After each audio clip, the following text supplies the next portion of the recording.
Oui, merci Monsieur le Président.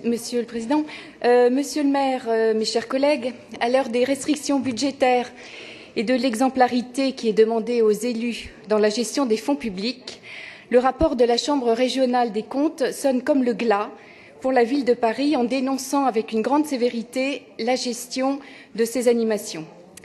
Irrégularités graves, offres alternatives difficiles, optimisation insuffisante des revenus, manque de contrôle. Ce n'est pas moi qui le dis, mais la CRC qui pointe du doigt, au mieux la légèreté de la ville de Paris, au pire son incapacité qui nous interroge sur la gestion de ces animations. Et pourtant, la CRC note que les manifestations festives à Paris, retenues dans son rapport, sont des succès populaires et des vecteurs de notoriété et de valorisation de l'image touristique de la capitale. L'animation de la ville de Paris est essentielle, tant pour les Parisiens que pour les Franciliens et tous les touristes qui fréquentent notre ville.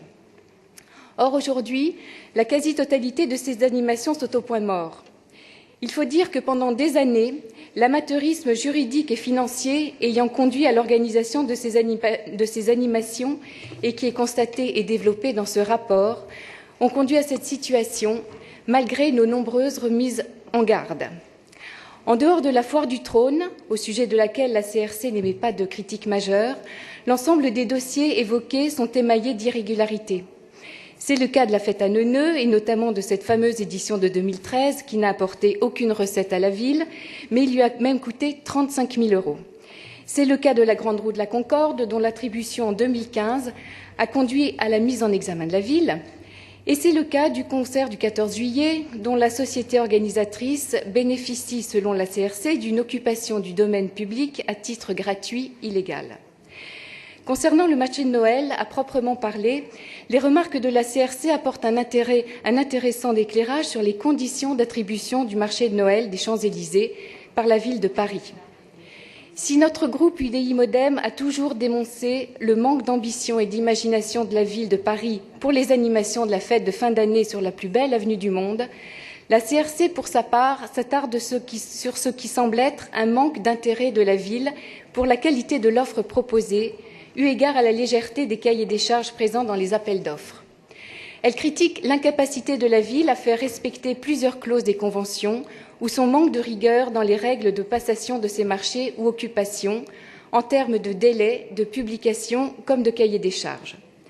Surtout, mes chers collègues, elle critique l'incapacité de la ville à justifier du montant demandé des redevances d'occupation, occasionnant de lourdes pertes de recettes.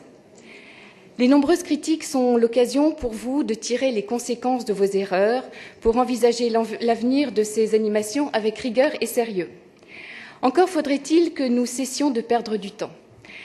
La dernière réunion sur l'avenir du marché de Noël de novembre dernier a été annulée et nous n'avons toujours pas eu de nouvelle date de réunion. Encore une fois, vous choisissez de jouer la montre en prétextant l'urgence pour faire des choix contestables, méthode dénoncée par la CRC à plusieurs reprises dans son rapport. Le groupe UDI-MODEM s'est prononcé en faveur de l'organisation d'événements sur la partie basse des Champs-Élysées, pour peu que les animations proposées soient ambitieuses. Ainsi, il nous semble pertinent que la ville propose plusieurs appels d'offres relatifs à des animations foraines, à des prestations culturelles d'art de rue, à l'installation des chalets, à la vente des produits labellisés Made in Paris et Made in France. Cela permettra également de pouvoir affiner au mieux la redevance perçue. C'est ce que propose la CRC dans une de ses recommandations, celle de passer par des appels d'offres, par lot, et nous rejoignons cette suggestion, tant pour des raisons financières que de qualité des prestations, animations et produits proposés. Ce rapport vient clore, espérons-le, une ère d'approximation juridique et financière de la ville de Paris sur ces événements culturels qui méritent mieux. À présent, ne perdons plus de temps et mettons dès à présent en place les bases saines de l'animation culturelle et festive de nos places et de nos rues. Je vous remercie.